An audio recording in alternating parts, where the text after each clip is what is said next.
हरिः ॐ त्वमेव त्वां वेत्थयोऽसि सोऽसि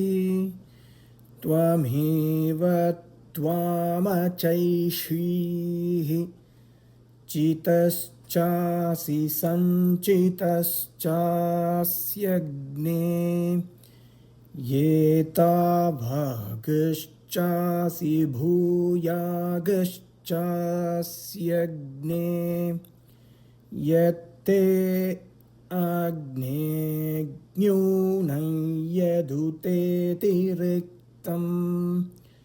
आदित्यास्तदङ्गिरसश्चिन्वन्तु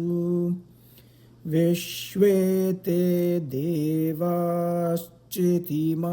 पूरयन्तु चितश्चासि सञ्चितश्चास्यग्ने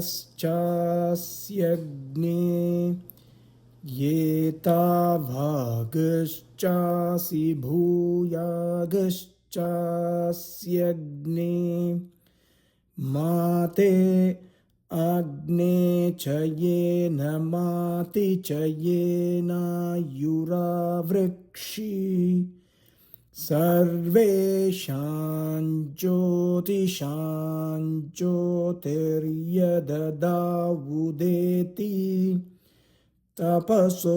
जातमनिभृष्टमोजः तत्ते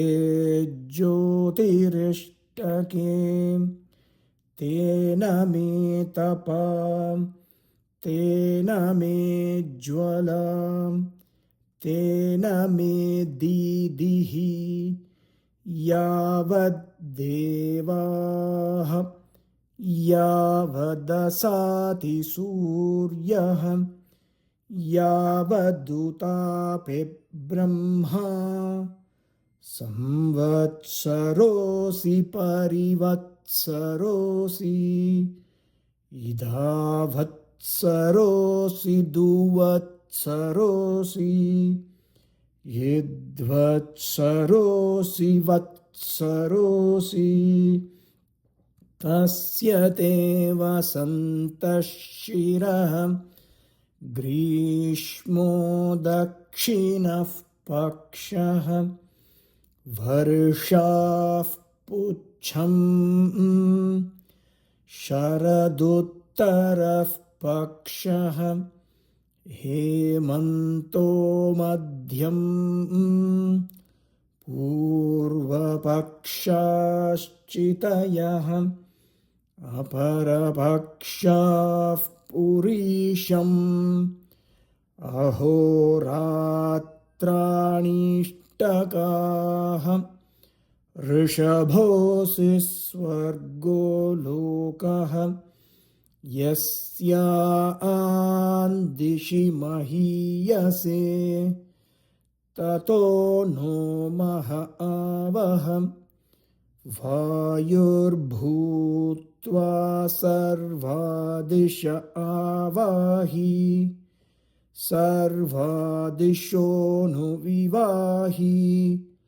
सर्वादिशोऽनुसंवाहि चित्याचितिमा प्रणा अचेत्याचितिमा प्रणा चिदसि समुद्रयोनिः इन्दुर्दक्षस्येन ऋतावा हिरण्यपक्षशकुनो भुरन्युः महान्सधस्थे ध्रुव आनिषत्तः नमस्ते अस्तु मामाहि गुंसीः येति प्रेति वीति समिद्युतिति दिवं मे यच्छ अन्तरिक्षं मे यच्छ पृथिवीं मे यच्छ पृथिवीं मे यच्छ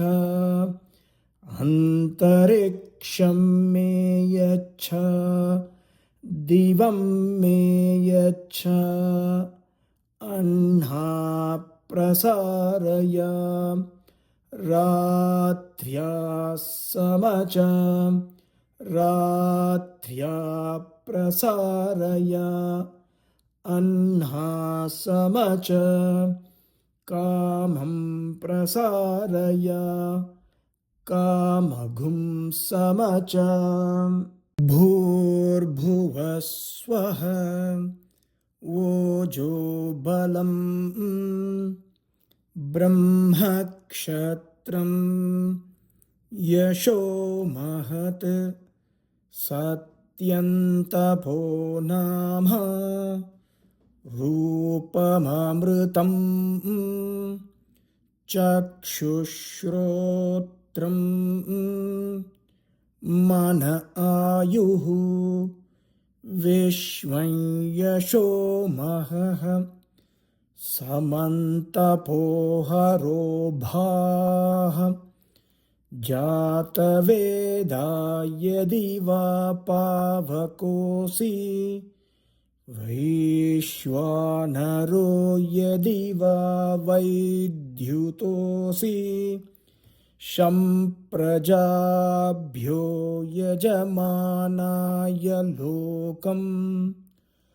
ऊर्जं पुष्टिं ददधभ्याववृत्स्व हरिः ॐ।